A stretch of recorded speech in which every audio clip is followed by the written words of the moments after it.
Vamos a compartir acerca de la unidad en el matrimonio. El tema más central de la unidad, dentro de las cosas que se pueden ver dentro de la unidad, está la sujeción.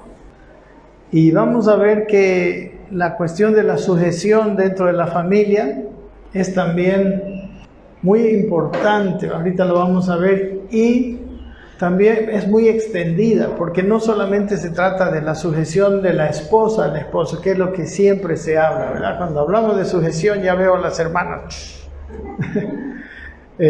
sino que el marido también tiene que estar sujeto, ¿verdad? Y el marido tiene que estar sujeto a Cristo. Pero lo más importante de lo que vamos a ver es el clima de la sujeción, ¿no? ¿En qué ambiente puede haber una verdadera sujeción? Hay una verdadera sujeción. Y el ambiente en realidad es el ambiente del amor. Por eso a la esposa le dice que esté sujeta y al esposo le dice que ame. Amén. Por eso que es tan importante ambas cosas. Primero vamos a hablar de la fortaleza en la unidad. Amén. Aquí está más o menos lo que vamos a hablar. Primero vamos a hablar de la fortaleza, que la fortaleza está en la unidad. Luego, la sujeción es indispensable para la unidad y la armonía. Tercero, Dios diseñó un ambiente para toda sujeción, ¿verdad? Primero vamos a ver el ejemplo de Jesús, la sujeción del Hijo al Padre. Luego vamos a ver el ejemplo del esposo a Cristo. Después de la esposa al esposo, y luego de los hijos a los padres. Amén. Así que vamos a empezar con el primer punto, que es la fortaleza de la unidad. Amén. La verdad, mis hermanos, nada grande se realiza sin unidad, ¿no? Un ejemplo de algo grande realizado en la Biblia, y ni siquiera necesitaron a Dios, ¿verdad? Estaban haciendo más bien algo sin Dios. Fue, por ejemplo, la famosa Torre de Babel, ¿no? En Génesis está, creo que está en el capítulo 11 de Génesis, ¿no? Entonces, sin Dios, sin temor a Dios, pero lo que tenían, ellos tenían un propósito en común, que los unió en una obra en común, ¿no? A veces la unidad viene en torno a una labor, ¿no? Y bueno, la verdad, esa no es la unidad que Dios quiere, ¿verdad? La unidad de Dios es más profunda, pero a causa de esa unidad que vino no solamente probablemente por el temor, ellos temieron ser esparcidos por toda la tierra, también fue por orgullo, ¿no? El orgullo también es una cosa que a veces une a la gente, ¿no? Entonces ellos querían tener un nombre sobre la tierra, y construyeron algo grande. Y Dios vio, dice, y dijo, a ellos nada les va a hacer desistir de su obra, ¿verdad? Entonces, ¿qué pasó? Ahí les confundió el habla y empezaron a hablar cada uno en diferentes idiomas, y ya ahí cuando ocurre la desunión, ¿verdad? Que fue eso lo que Dios causó. Entonces, entre ellos ya no podían entenderse, ya no podían estar coordinados para la labor, y ya dejaron de construir la Torre de Babel. Amén. Esa es la historia que nos cuenta y que nos muestra que en la unidad se puede construir, y cuando no hay unidad hay destrucción. Amén. En las guerras, los ejércitos que son unidos, concertados, eran victoriosos. Los países unidos. Y los romanos, por ejemplo, tenían un dicho para conquistar otros territorios, ¿no? En el idioma latín decía veni vidi vinci, decía, quiere decir divide y vencerás, ¿verdad? Entonces ellos primero, antes de irse a luchar contra un ejército unido, primero enviaban, yo no sé cómo, ¿verdad? Enviaban sus agentes a procurar que haya rebelión, que haya desunión, y vencían, ¿no? Ustedes saben también en la política, ¿verdad? A veces Y lo que hacen las personas es desacreditar, tratar de causar las mayores roturas internas, las divisiones internas en los partidos, ¿no? A veces personas no conocen esta verdad, ¿verdad? Y van y más bien atacan directo. Y cuando un grupo es atacado directamente, lo único que se provoca es que se unan más bien, ¿verdad? Entonces se hacen más fuertes. Pero una de las armas poderosas para derrotar es desunir. Amén, desunir. Ahora, esto mismo, mis queridos hermanos, entonces antes de atacar siempre hacían tenían esa estrategia para no perder al atacar, ¿verdad? Para que al atacar no sean vencidos. Primero desunían. Primero enviaban sus agentes a causar así. Y sabe que tristemente también nosotros tenemos un enemigo y él lo sabe. Y ese enemigo se llama Satanás. Y él quiere atacar al hombre. Quiere hacer daño a los seres humanos. La Biblia dice en Juan capítulo 10, versículo 10, que él solo ha venido para robar, matar y destruir. Entonces, él está atacando, la familia está sufriendo un gran ataque, un gran ataque y causa mucha división, ¿no? Y la cosa es, él divide el hogar y al dividir el hogar es muy difícil, ¿no? Amén. La familia no tiene a veces la fuerza. Y hay varias razones para esto, ¿no? Miren, desde el comienzo, desde el Génesis, cuando Dios creó a Adán y no había Eva, Dios terminó de crear todo, creó todas las cosas, y el último día lo creó a Adán. Y cuando Dios empezó a revisar lo que había creado, Dios dijo, todo lo que he creado es bueno. Y veía los árboles, qué bueno, dice, y al final dijo, todo lo que he creado es bueno en gran manera. Pero vio algo que no era bueno. La primera no es bueno, está en el versículo 18 del capítulo 2. Y dice Dios, y dijo Jehová Dios, dice, no es bueno que el hombre esté solo. Dijo Jehová, no es bueno que el hombre esté solo. Le haré ayuda idónea para él. Amén. Hermano, ¿sabe que el hombre solo o la mujer sola son débiles para construir un hogar? Necesitan dos. Hay una falta de fuerza. Tanto cuando están separados como cuando están juntos pero desunidos. Porque se puede estar juntos y en una completa desunión, hasta en una guerra interna, ¿verdad? Cuando la pareja, hermano, no está unida, la familia empieza a ser blanco del enemigo, ¿no? Es matada, o sea, empieza a querer deshacer y hay muchos divorcios. Empieza a robarle la economía.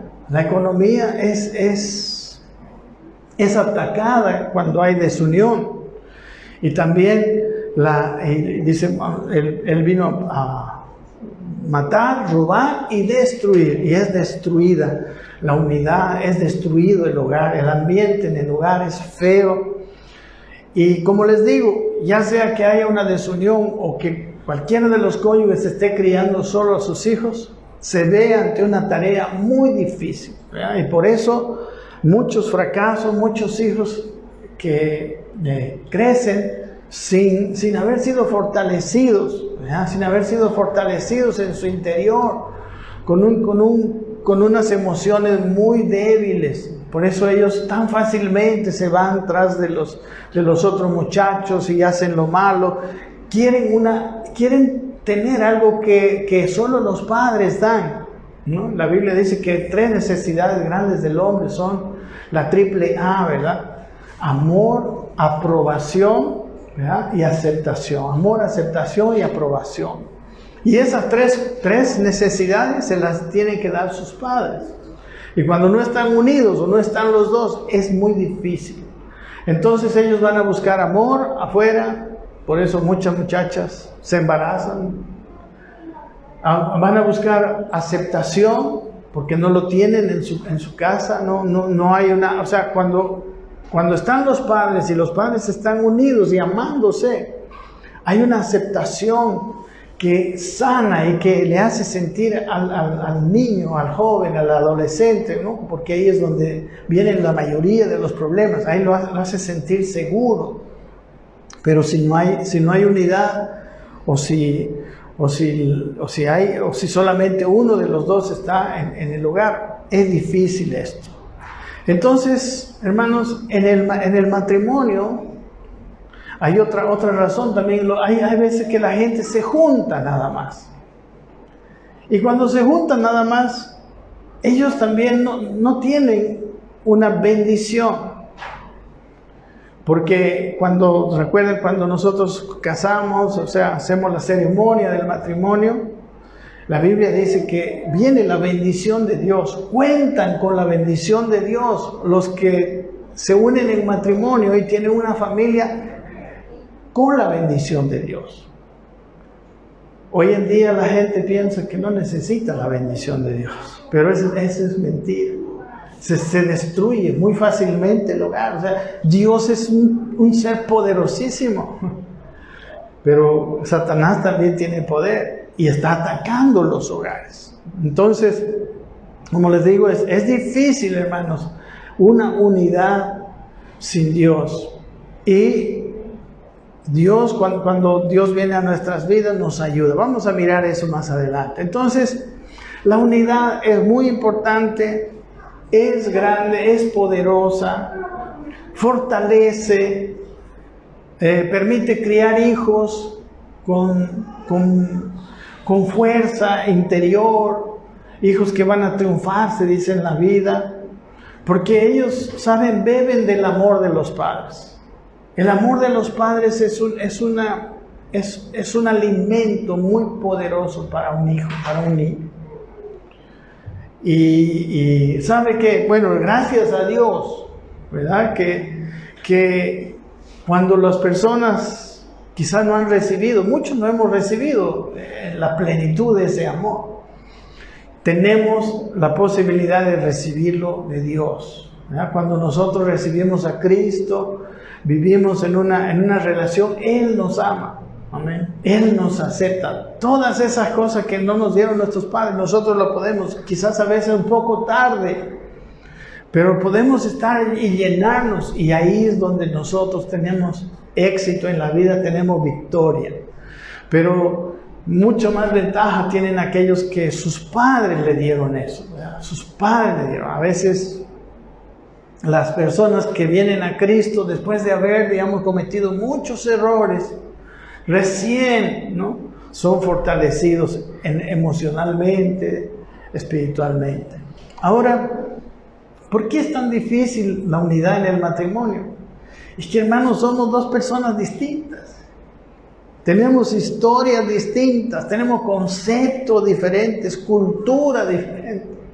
Nuestras familias son tan diferentes y nos enseñaron cómo hacer las cosas de manera tan diferentes. Amén. O sea, cada factor que le agregamos es un factor más bien de conflicto.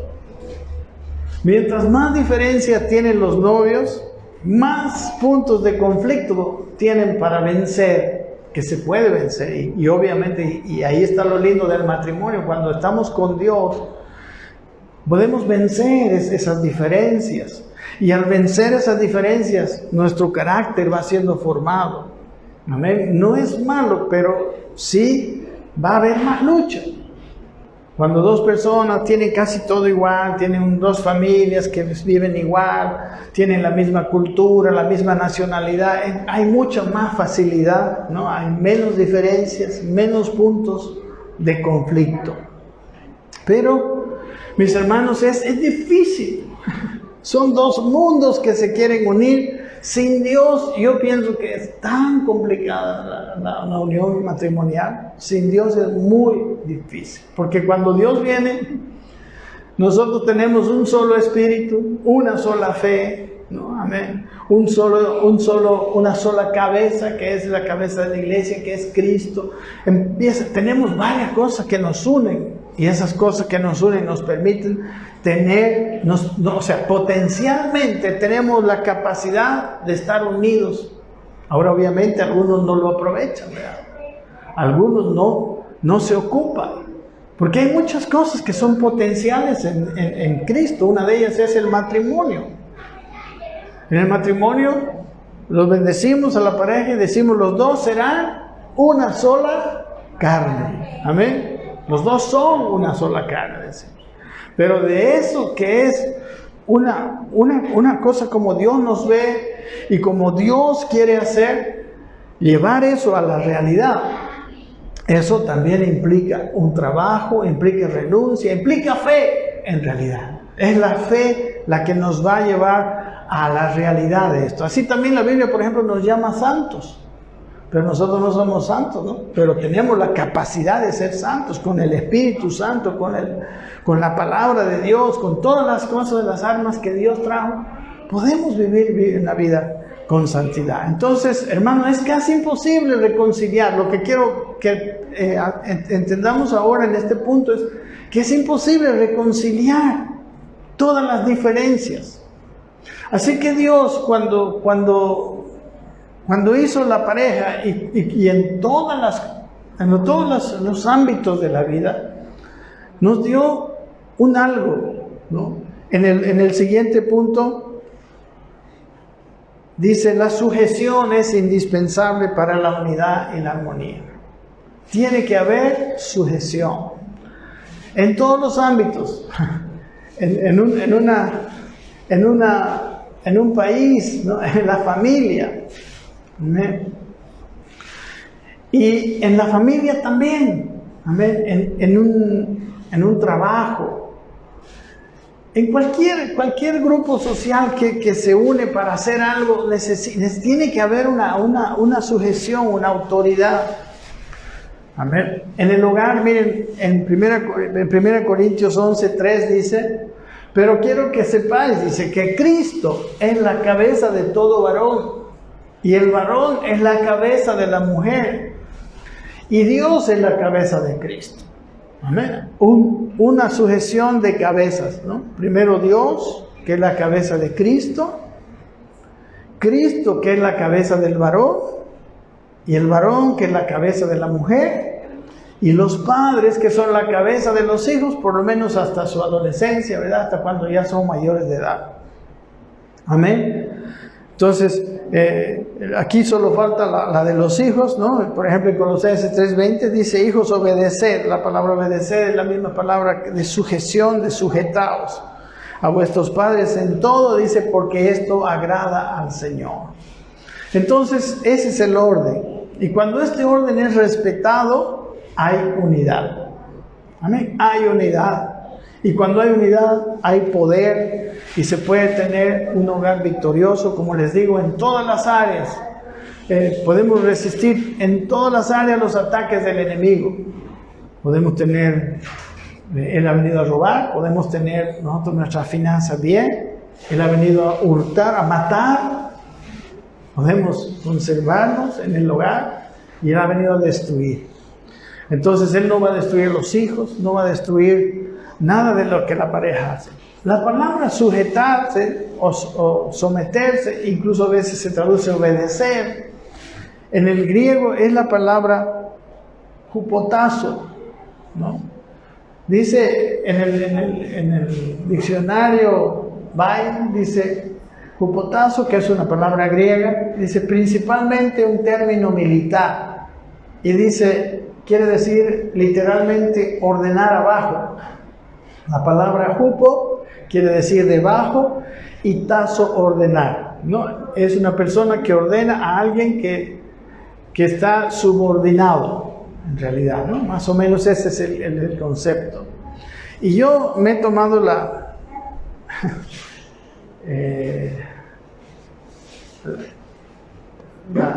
estoy haciendo, lo que hice es en todo lo que nuestro diccionario griego muestra de las palabras que se encuentran en hupotazo en el Nuevo Testamento, sujetarse. he visto he puesto, ahorita lo vamos a ver, cada uno de los versículos. Amén. Y como les digo, es ese término militar que quiere decir ordenar a una persona subordinada. Entonces, vamos a mirar algunos. Por ejemplo,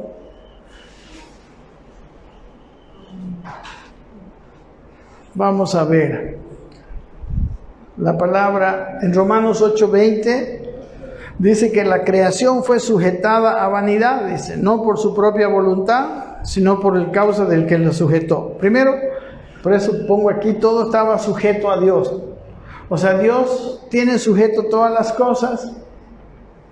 O sea, quiere tener sujetas todas las cosas. Todas las otras cosas se le son sujetas. Al único ser, bueno, no el único, el hombre es uno de los seres que tiene libre albedrío. Los ángeles tenían libre albedrío, ¿no? Pero los demás, bueno, hasta los animales tienen un cierto libre albedrío, ¿no? Pero aquí habla, ¿no? Por ejemplo, que la creación fue sujetada a vanidad, no por su propia voluntad, sino por causa del que la sujetó en esperanza. No, la creación no era sujeta a vanidad. Sujeta a vanidad quiere decir que se deshace, que se destruye, ¿no?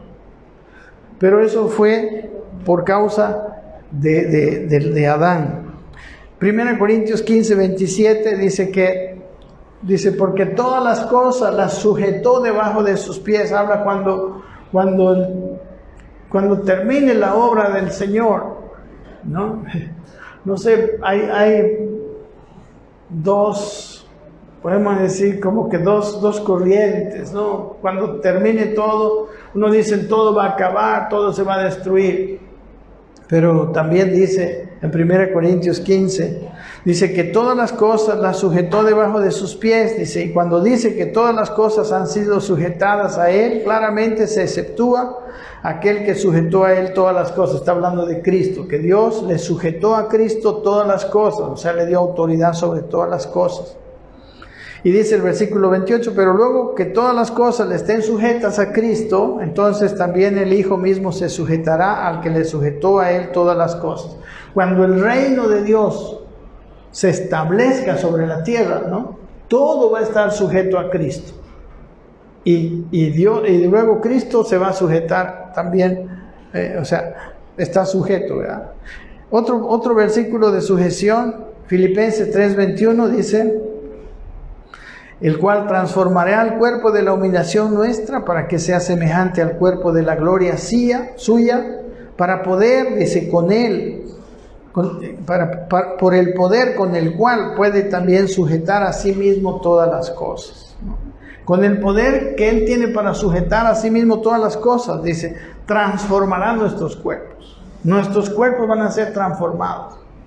Y lo más glorioso de un cuerpo transformado, para mí, digamos, no es que vamos a poder trasladarnos de un lado a otro, ¿no?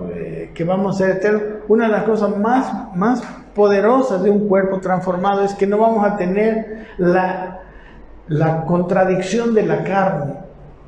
Amén. O sea, vamos a vivir con el Espíritu y la carne no nos va a oponer como ahora, ¿verdad? Ahora tenemos el Espíritu, pero también tenemos la carne, ¿no? Siempre en nuestra vida hay una lucha. Hebreos 2:5, bueno, otro lugar donde está la palabra sujeta son los demonios, ¿no? Están sujetos a la autoridad de la iglesia.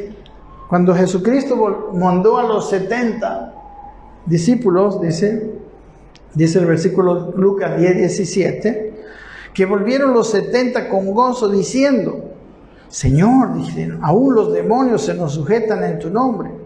Dice, pero no os regocijéis de que los espíritus se os sujetan. No hay otra vez la palabra sujeta, sino regocijaos de que vuestros nombres están escritos, ¿no? Ellos se sujetaron a la orden de Cristo y ellos tuvieron autoridad sobre los demonios. Amén. La sujeción trae autoridad. Por ejemplo, Santiago 4:7 dice esto, someteos pues a Dios, dice, y resistir al diablo, y Él huirá de vosotros, ¿no? Entonces, cuando nosotros nos sometemos a Dios, podemos hacer frente al diablo y el diablo va a huir. O sea, hay autoridad en la sujeción. Por eso, como estábamos viendo, dice que Cristo es la cabeza del varón. Cuando el varón está sujeto a Cristo, tiene autoridad. Amén. Y tiene autoridad. Y luego, y si la mujer está sujeta al varón, tiene autoridad con los hijos. Amén. ¿Cuántas veces usted ve, llega el papá y pone orden? Pero la mamá, mientras no llega el papá, anda gritando a los hijos, aquí esto. Los hijos no le obedecen. Amén. No le obedecen. ¿Y por qué es? Porque no siguen el orden de autoridad, no el orden de sujeción. Porque el papá le trae una autoridad. Así como Cristo les delegó aquí a los discípulos autoridad. Así el padre delega autoridad a la esposa. Pero si la esposa no está sujeta al esposo. Y hermano, por eso digo, hay necesidad de sujeción. Aunque nosotros hemos visto tantos abusos de autoridad, ¿verdad? Hemos visto tantas cosas que no queremos sujetar. Pero no hay nada, no hay fuerza si no hay sujeción. No hay fuerza, no hay poder, no hay autoridad. A veces las esposas quieren cambiar al marido. ¿Cuál sería su mejor camino? Sujetándose primero al marido. Ahorita lo vamos a ver. Otro, dice, quien habiendo subido al cielo está a la diestra de Dios, Cristo, y a Él están sujetos ángeles, autoridades y potestades. Hijos sujetos a los padres. Hay tanto, ¿no ven?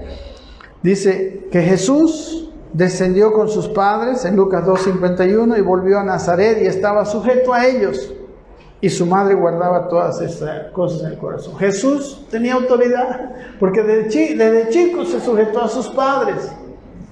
Recuerden, mis hermanos jóvenes, la sujeción a los padres tiene promesa. Hebreos 12:9.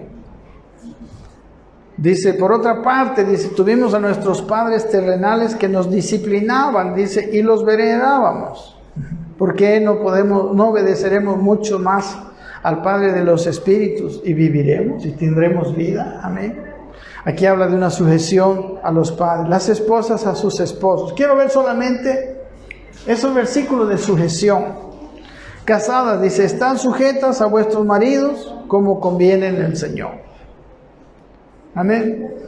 Efesios 5:22 en adelante es un pasaje donde habla un poco más ampliamente. Dice, las casadas estén sujetas a sus propios maridos como al Señor.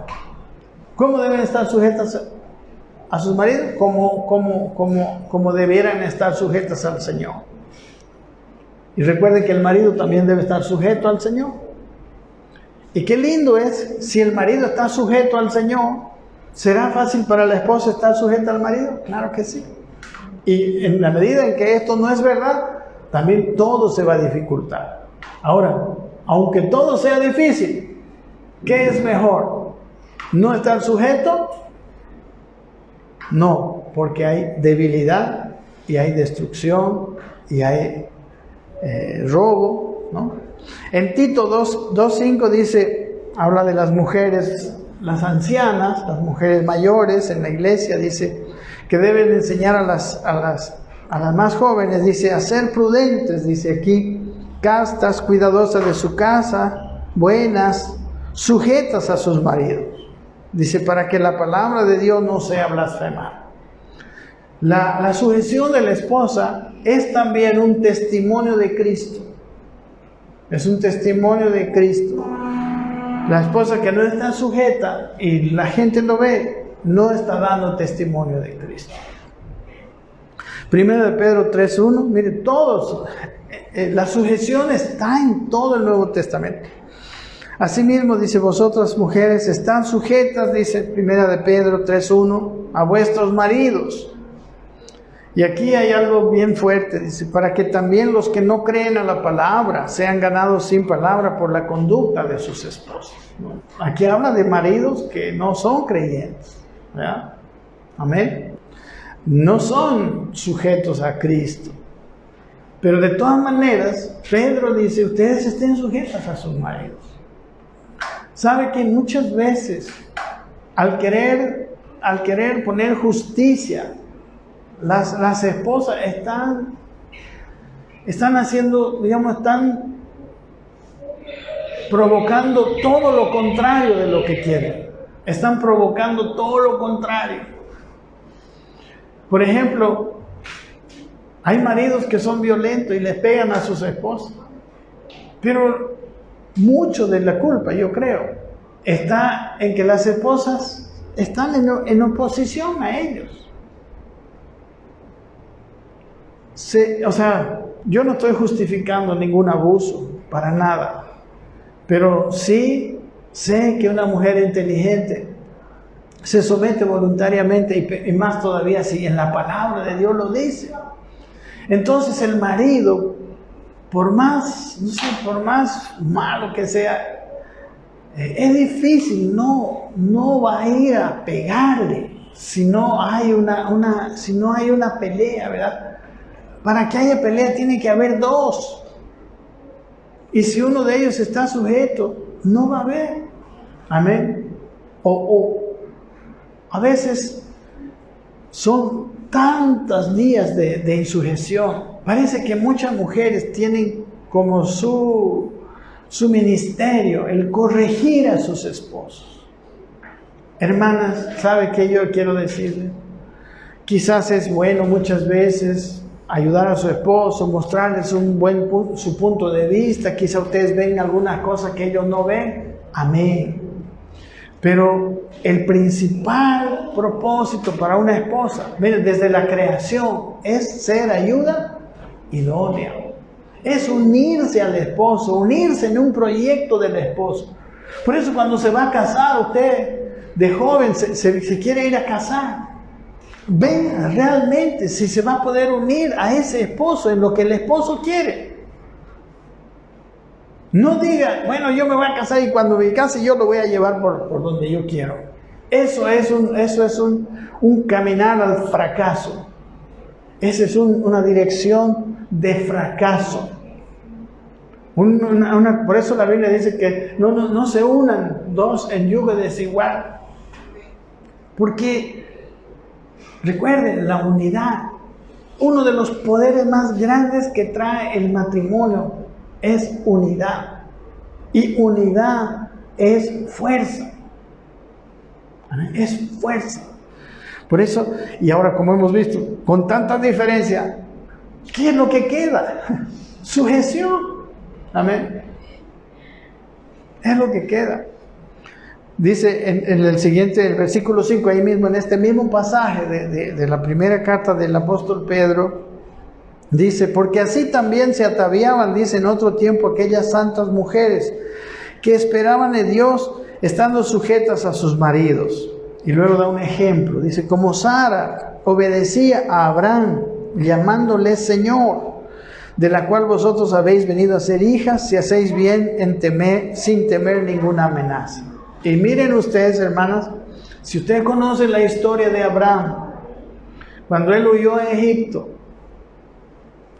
y su esposa Sara era muy bella, y en Egipto los egipcios la miraban así, ¿no? Con codicia, y Abraham dijo, wow, si saben que eres mi esposa me van a matar a mí para que tú seas su esposa, entonces di que eres mi hermana, ¿verdad? Y luego, ¿qué pasó? El faraón la vio y la tomó para que sea de su harén. Sí, y miren, o sea, a mí me sorprende la sujeción de Sara. ¿Sabe qué? Abraham es llamado el padre de la fe. Y muchos miramos solo a Abraham, pero es Sara la que le dio poder a Abraham. O sea, la que se unió con Abraham de una forma tan así que se negó. O sea, yo le pregunto a todas las mujeres que están aquí, ¿hubieran hecho lo de Sara? ¿Se hubieran sujetado a su marido para ir al harén de Faraón? Y miren que no fue solamente con Faraón, sino también con otro rey que se llamó Abimelech. Años más tarde, por 2 veces pasó lo mismo.